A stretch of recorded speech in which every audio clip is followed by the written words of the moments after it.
ಇವತ್ತು ನಾನೊಂದು ಆರೋಗ್ಯಕರವಾದಂಥ ರೆಸಿಪಿ ಜೊತೆ ನಿಮ್ಮ ಮುಂದೆ ಬಂದಿದ್ದೀನಿ. ಅದಕ್ಕಿಂತ ಮುಂಚೆ ನನ್ನ ಚಾನಲ್ನ ಹೊಸದಾಗಿ ನೋಡೋರು ಸಬ್ಸ್ಕ್ರೈಬ್ ಮಾಡಿ ನೋಡಿ ಅಂತ ಹೇಳ್ತಾ ಇವತ್ತಿನ ರೆಸಿಪಿನ ಶುರು ಮಾಡೋಣ. ನಾನಿಲ್ಲಿ ಆರೋಗ್ಯಕರವಾದಂತಹ ರಾಗಿ ರೊಟ್ಟಿನ ನಾನು ನಿಮ್ಮ ಜೊತೆ ಶೇರ್ ಮಾಡ್ಕೊಳ್ತಾ ಇದ್ದೀನಿ. ಇದು ತುಂಬಾ ಸುಲಭವಾಗಿ ಯಾರು ಬೇಕಿದ್ದರೂ ಮಾಡ್ಕೋಬೋದು.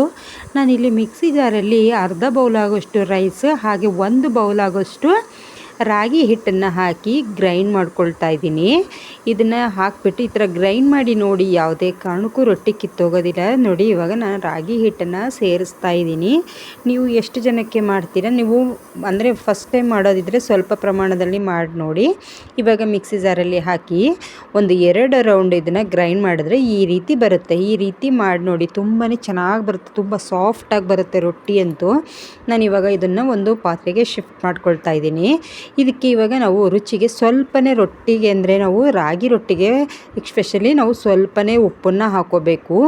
ಚೆನ್ನಾಗಿ ಬಿಸಿ ಮಾಡಿದ ನೀರನ್ನು ಹಾಕಿಬಿಟ್ಟು ಈ ರೀತಿ ಸ್ವಲ್ಪ ಕಲಸಿ ಮುಚ್ಚಿಟ್ಬಿಡಬೇಕು. ಆಮೇಲೆ ಇದನ್ನು ಚೆನ್ನಾಗಿ ಕೈಯಲ್ಲಿ ನಾದ್ಕೋಬೇಕು. ಇದನ್ನು ಚೆನ್ನಾಗಿ ನಾದ್ಕೊಂಡಾಗ್ಲೇ ರೊಟ್ಟಿ ತುಂಬ ಸ್ಮೂತಾಗಿ ಬರುತ್ತೆ, ಯಾವುದೇ ಕಾರಣಕ್ಕೂ ಕಿತ್ತೋಗೋದಿಲ್ಲ. ಈ ರೀತಿ ಮಾಡ್ಕೋಬೇಕು. ಇದಕ್ಕೆ ಒಂದು ಖಾರನೂ ಸಹ ನಾವು ಮಾಡ್ಕೊಬಿಡೋಣ, ಚಟ್ನಿ. ನಾನಿಲ್ಲಿ ಜೀರಿಗೆ ಅರ್ಧ ಸ್ಪೂನು ಹಾಗೆ ಮತ್ತು ಮೆಣಸು ಇಷ್ಟನ್ನು ಫ್ರೈ ಮಾಡ್ಕೊಂಡಿದ್ದೀನಿ, ಡ್ರೈ ಫ್ರೈ. ಹಾಗೆ ಹುಣಸೆ ಹಣ್ಣು, ಒಣಮೆಣಸಿನ್ಕಾಯಿ ಇದನ್ನು ಈ ರೀತಿ ಮಾಡ್ಕೋಬೇಕು. ಅಂದರೆ ತರಿಯಾಗಿ ಮಾಡಿಕೊಂಡು ಬೆಳ್ಳುಳ್ಳಿ, ಟೊಮೆಟೊ, ಬೇಳೆ ಹಾಗೆ ಹಸಿಮೆಣಸಿನ್ಕಾಯಿನ ನಾನಿಲ್ಲಿ ಬೇಯಿಸಿಟ್ಟಿದ್ದೀನಿ. ಅದರ ನೀರನ್ನು ಸಪ್ರೇಟ್ ಮಾಡ್ಕೊಳ್ಳೋಣ. ಇದನ್ನು ಸಪ್ರೇಟ್ ಮಾಡಿ ಇದಕ್ಕೆ ಕೊತ್ತಂಬರಿ ಸೊಪ್ಪು ಹಾಕ್ಬಿಟ್ಟು ಇದನ್ನು ಗ್ರೈಂಡ್ ಮಾಡ್ಕೋಬೇಕು. ಇದು ಸಾಲ್ಟು ನೀವು ನೋಡಿಬಿಟ್ಟು ಹಾಕ್ಕೊಂಡು ಅಡ್ಜಸ್ಟ್ ಮಾಡ್ಕೋಬೋದು. ಈ ಚಟ್ನಿ ಅಂತೂ ತುಂಬಾ ಚೆನ್ನಾಗಿರುತ್ತೆ. ಈ ರಾಗಿ ರೊಟ್ಟಿಗಂತೂ ಹೇಳಿ ಮಾಡಿಸಿದಂತಹ ಚಟ್ನಿ, ಇದನ್ನಂತೂ ಮಿಸ್ ಮಾಡಬೇಡಿ.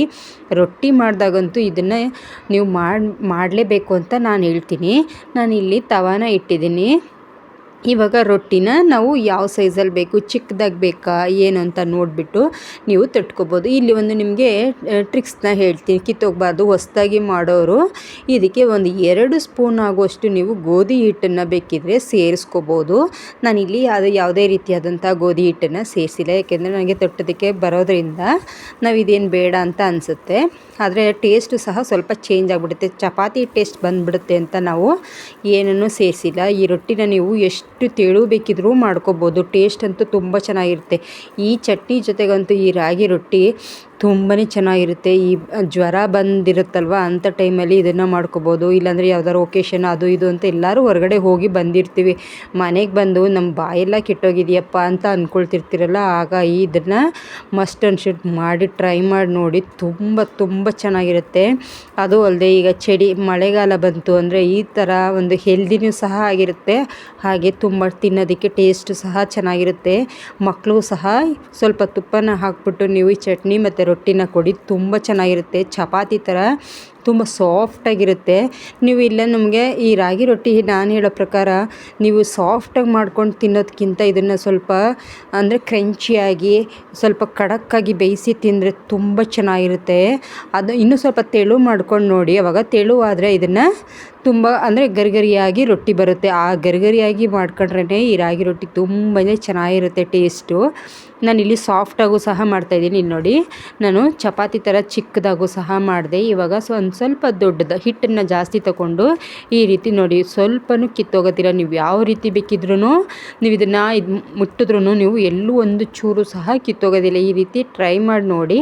ಅದೇ ನಾನು ಹೇಳಿರೋ ಥರ ಬೇಕಿದ್ದರೆ ನಿಮಗೆ ನಮಗೆ ಬರಲ್ಲಪ್ಪ ಅಂತ ಏನಾರು ಅಂದರೆ ನೀವು 1-2 ಸ್ಪೂನು ಗೋಧಿ ಹಿಟ್ಟನ್ನು ಸೇರಿಸ್ಬಿಟ್ಟು ನೀವು ಮಾಡಿ ನೋಡಿ, ಫಸ್ಟ್ ಟೈಮ್ ಮಾಡೋರಾದರೆ. ಇಲ್ಲಾಂದರೆ ಅದು ಅಗತ್ಯ ಇಲ್ಲ ಅಂದ್ಕೊಳ್ತೀನಿ. ಇಲ್ಲಿ ನೋಡಿ ಎಷ್ಟು ಚೆನ್ನಾಗಿದೆ, ಪುಟಾಣಿ ಚಪಾತಿ ಥರನೂ ಇದೆ.